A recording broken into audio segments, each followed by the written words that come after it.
Olá, telespectadores da TV Mon e do programa Dialogando com Deise. Hoje estamos aqui com a Tânia Iró da Mota, advogada, se especializando em defesa dos direitos das mulheres. Vamos conversar hoje um pouco sobre qual é os direitos das mulheres, que a gente não sabe qual é o nosso direito. E vamos começar a conversar um pouco com ela. Olá, Tânia, tudo bom? Seja bem-vinda aqui no nosso programa. Tudo bem, Deise? Obrigada pelo convite. E vamos falar um pouco para as mulheres, para nós mulheres, qual é os nossos direitos, que muitas de nós não sabemos qual é os nossos direitos, né? Infelizmente. E aí a gente está tendo bastante criminalidade das mulheres, né, hoje em dia, né? Sim, sim. Vamos começar a falar sobre o que é violência doméstica. Violência doméstica e familiar é toda aquela violência física, psicológica, sexual, patrimonial ou moral que aconteça em relação a mulheres por conta do seu gênero, por conta de ser mulher. O que significa isso? Quem é que se qualifica, no caso, para ser abarcada pela Lei Maria da Penha, né? Que é a lei que prima pela essa proteção à mulher. É toda a mulher em condição de violência doméstica ou familiar. Quem é essa mulher? Essa mulher, ela pode não somente ser a companheira, ou a esposa, ou a namorada, mas ela pode ser a mãe, ela pode ser irmã, ela pode ser uma sobrinha. Então, basta que a violência aconteça no âmbito familiar e aconteça a vítima estando na condição de mulher, do gênero feminino. Por que eu falo isso? Porque o transexual, aquele que se entende numa condição feminina, que se entende numa condição de mulher, que se veste dessa forma, que trocou seu nome social ou não, ele também tem a proteção da Lei Maria da Penha. Então, por isso que eu falo que é na condição do gênero feminino, né? Quem se entende, quem é e se entende, e quem não é, mas se entende também. Então, essa lei ela foi feita para proteger as mulheres que se entendem dentro desse gênero. E alguns mitos sobre a violência doméstica. Tem vários mitos a respeito da violência doméstica. Um deles é dizer que não deve estar tão ruim assim a situação, né? Porque se tivesse, saía. Ou acontece às vezes assim, da pessoa romper uma relação de violência e depois voltar.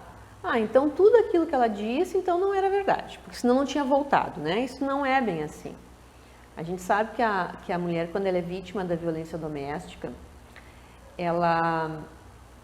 se for uma violência física, eu acredito até que ela se recupere um pouco mais rápido, mas a violência física ela nunca é só física, né?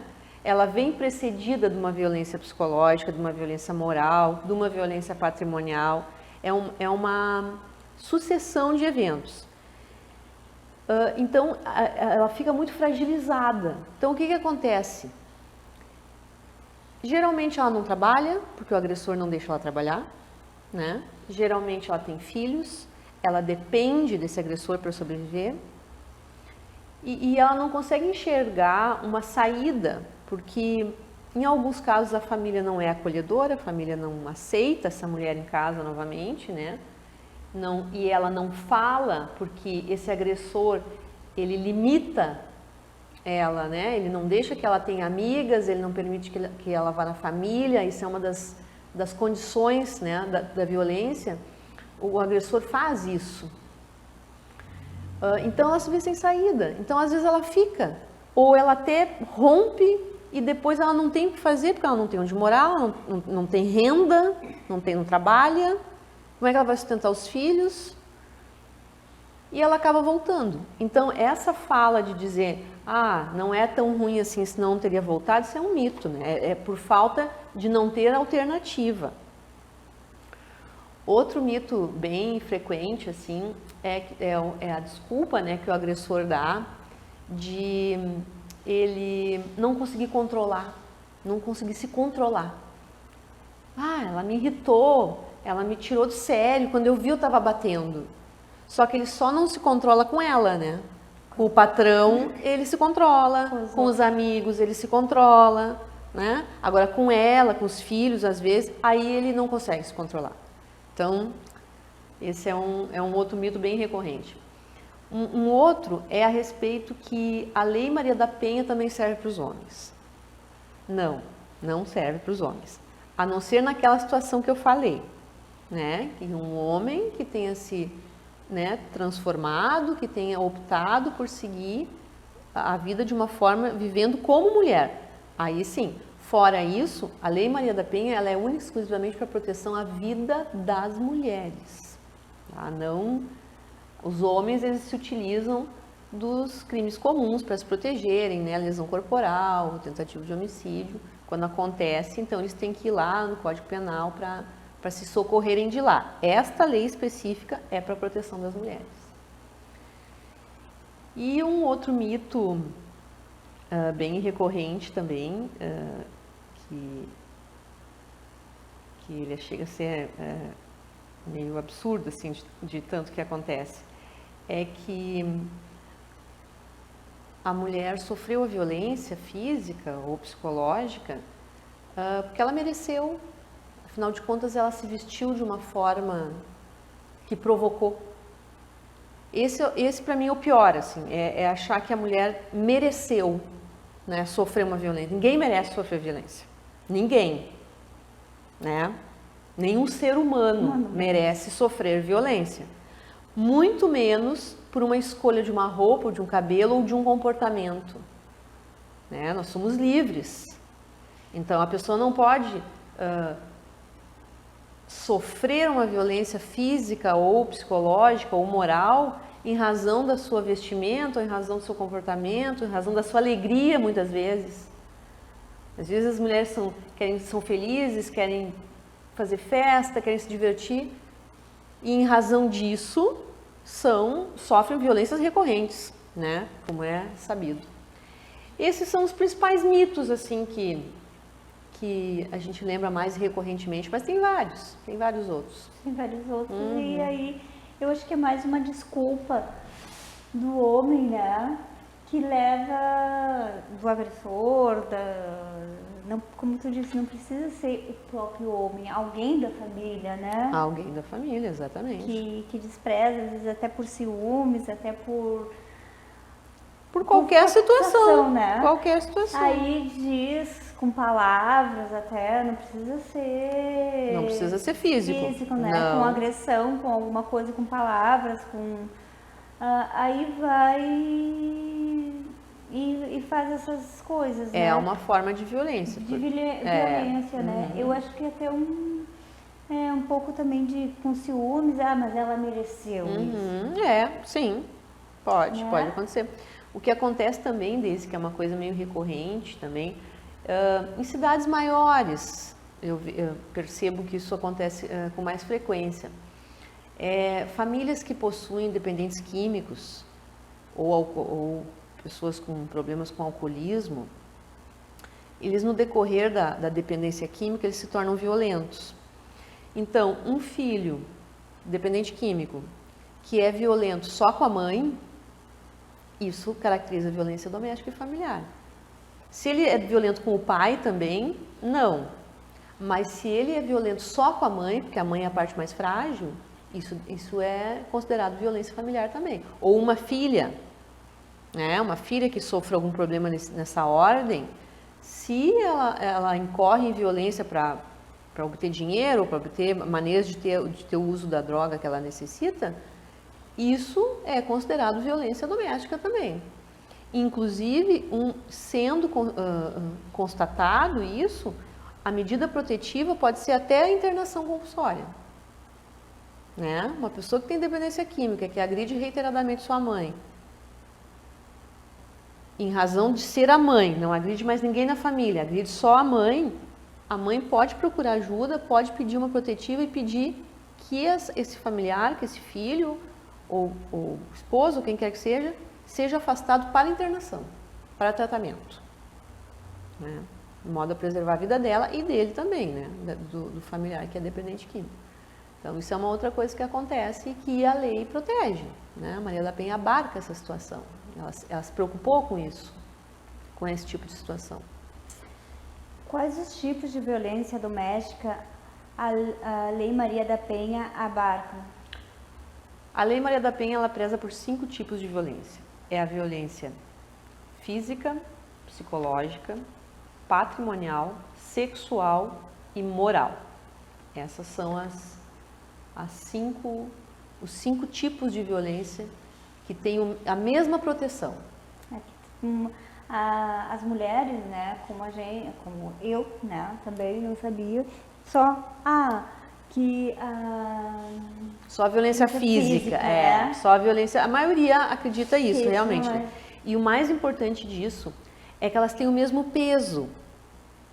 Não existe uma diferença assim, tentativa de homicídio, queimou, espancou, bateu, lesionou, é maior do que uma violência moral, que é, por exemplo, chamar ela de algum nome pejorativo. Não é igual, o peso é o mesmo. Não é porque bateu, porque lesionou fisicamente que tem mais força, não. As 5 tipos, eles têm a mesma proteção. A mesma medida protetiva que você consegue informando, relatando um caso de violência física, você consegue relatando um caso de violência moral, ou patrimonial, ou sexual, ou psicológica. Isso é tanto esposo, mãe, pai... O que é importante é que seja no contexto familiar. Tá? Tem que ter um contexto familiar. Aí uma questão, ex-marido, ex-companheiro pode cometer violência doméstica, não estando mais? Pode, se ele não pagar pensão, é considerado violência patrimonial. Então pode, mesmo não estando junto naquele momento.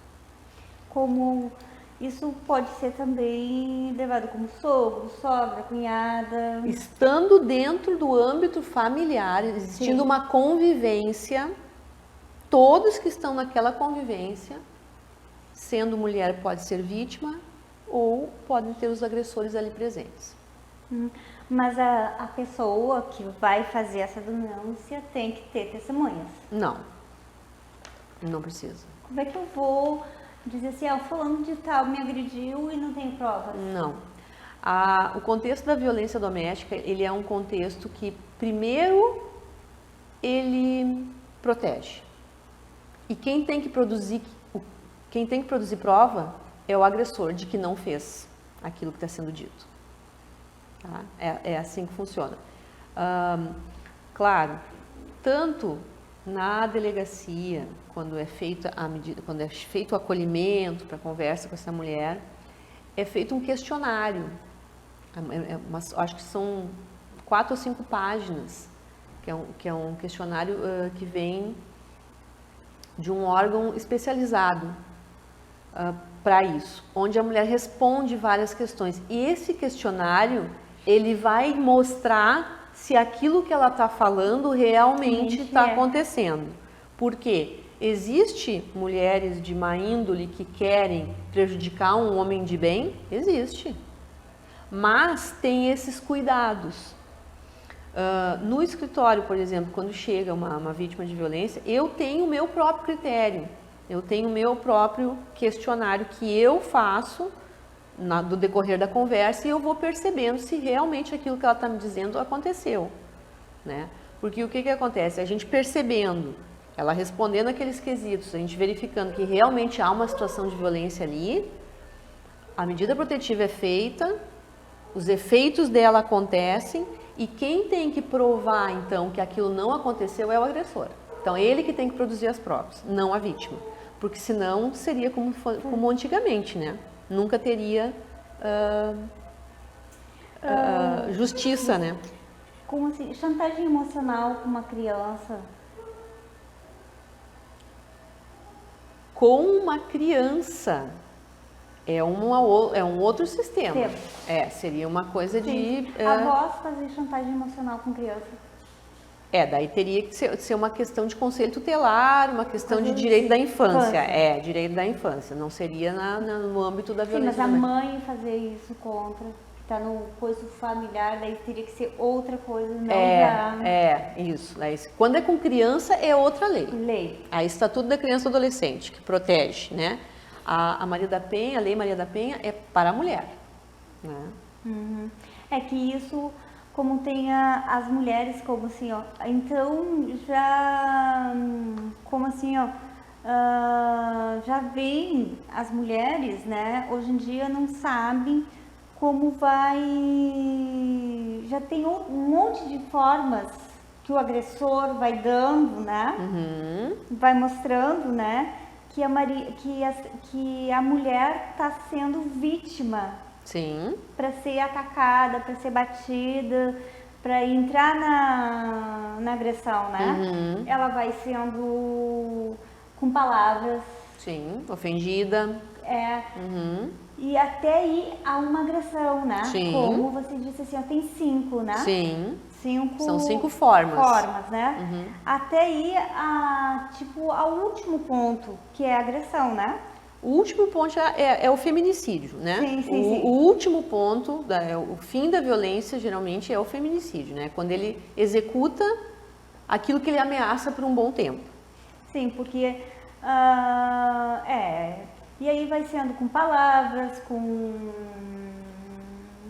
limitações, com xingamentos, com constrangimentos, com o aprisionamento da pessoa, não deixar ir no lugar que ela quer ir, só ir se ele vai junto. Às vezes saem juntos, implica do nada implica com alguma coisa, ou diz que ela está olhando para uma outra pessoa sem ela nunca ter olhado. Existe uma coisa também que acontece, que é o gaslight, que é quando o agressor ele começa a fazer coisas para a mulher questionar a sua sanidade. Por exemplo, ela vai uma outra parte da casa e desliga a luz. Ele vai lá e liga a luz e diz para ela: puxa, tu não desligou a luz? Ela falou assim: não, mas eu desliguei. Não, mas tu não desligou a luz. Aí, se ela não tem certeza, ela deixa, né?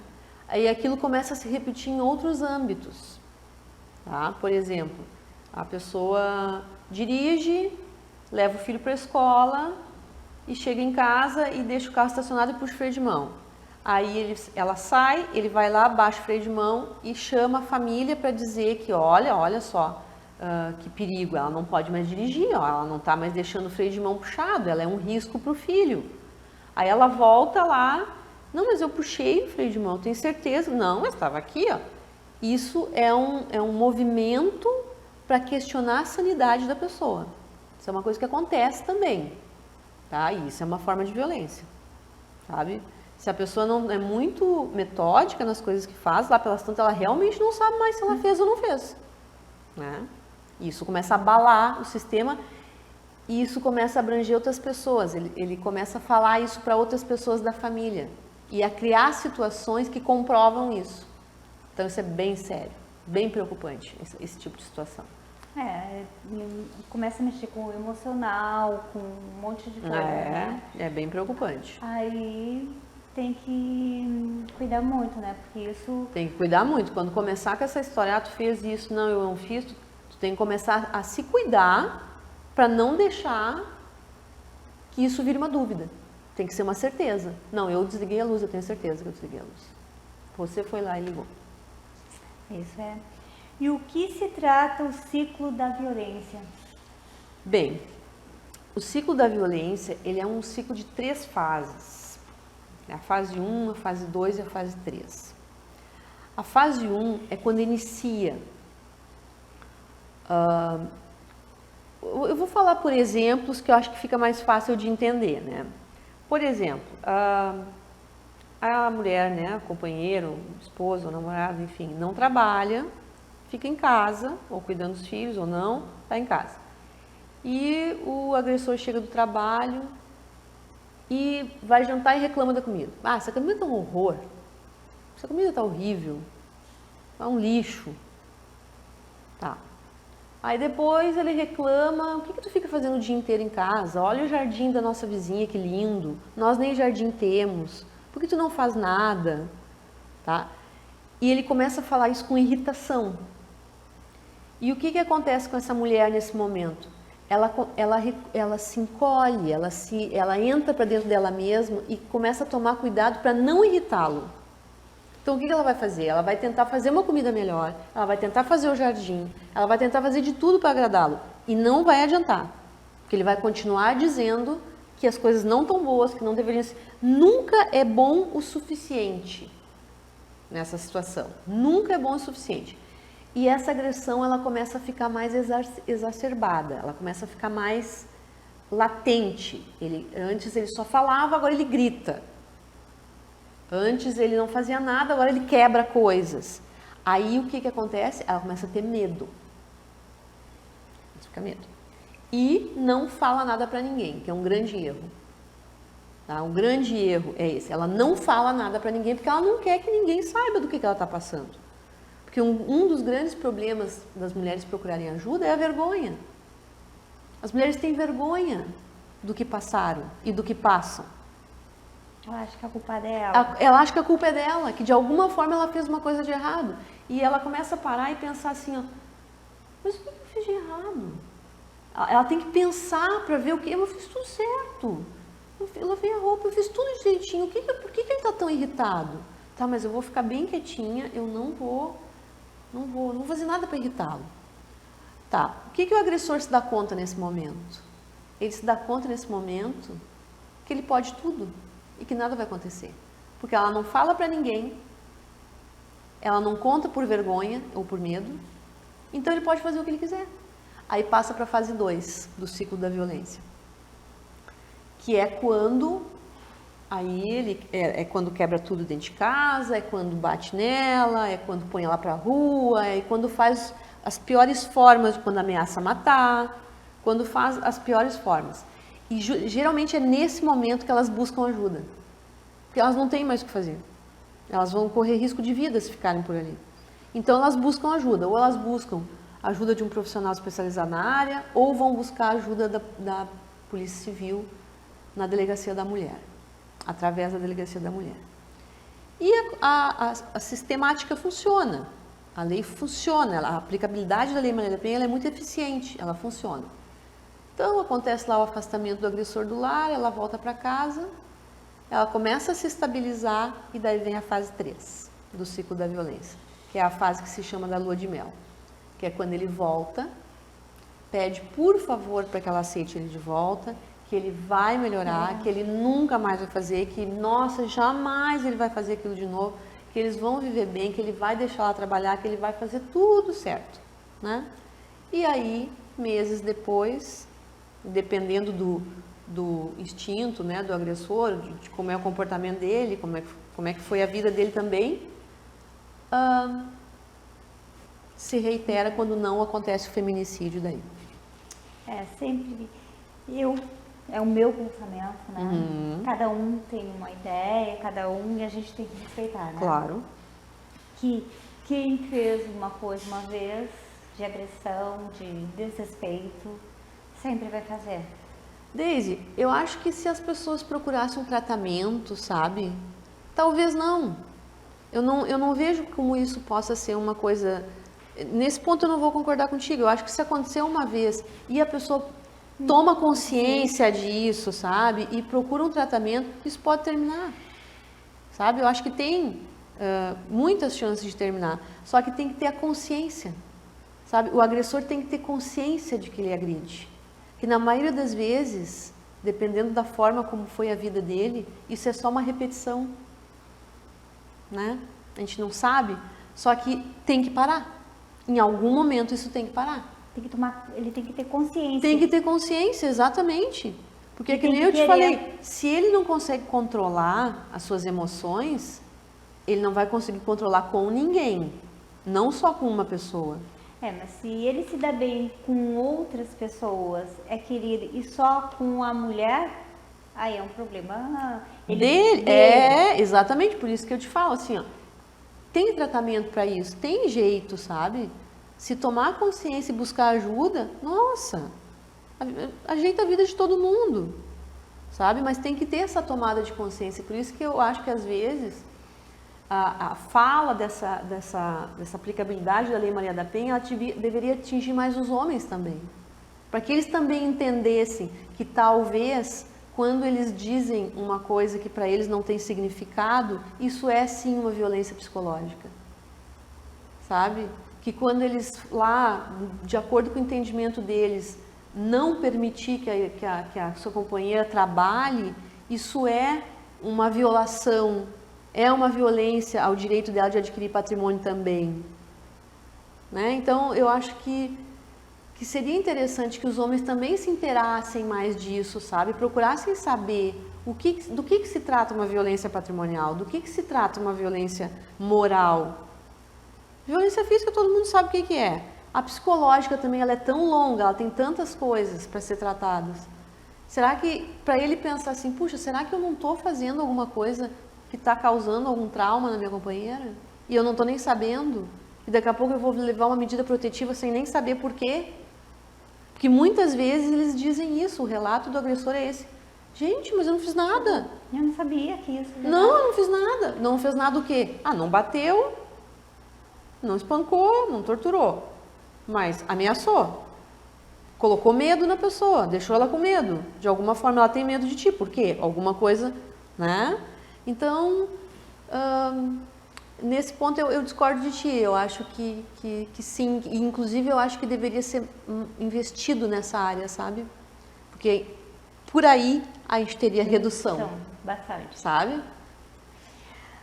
Sim, eu quero agradecer a sua presença e queria dizer aos telespectadores que a gente vai ter uma vez por mês, né, um debate sobre isso. Quem quiser fazer algumas perguntas... Exatamente. Quem tiver dúvidas, quiser esclarecer algumas dúvidas, mande os questionamentos para a Deise e a gente pode fazer disso aqui uma conversa, um bate-papo e resolver, sanar algumas dúvidas, alguns questionamentos que a gente possa, né?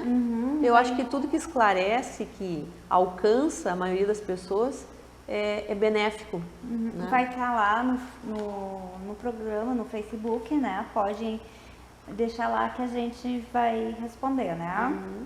Quer deixar alguma mensagem para alguém, para as pessoas? Não, eu só quero que as pessoas entendam que a Lei Maria da Penha, ela realmente funciona, que a rede está pronta, que as pessoas têm que buscar ajuda, que ninguém precisa ficar sofrendo. Tá? Nós temos uma delegacia preparada, nós temos uma polícia militar com uma patrulha Maria da Penha preparada para ajudar e temos profissionais na área de advocacia que também estão preparados para ajudar. Basta buscá-los. Então, retire a sua vergonha. Você tem direito de ser feliz. Você tem direito à liberdade. Muito obrigada. É isso, da palavra da doutora Tânia. Eu faço as minhas também. E nos sigam, e o mês que vem a gente está aí com mais um programa e queremos ajudar você, mulher. E não se sinta envergonhada, vai atrás dos seus direitos. Com essas palavras, a gente termina o programa Dialogando com Deise. Até a próxima!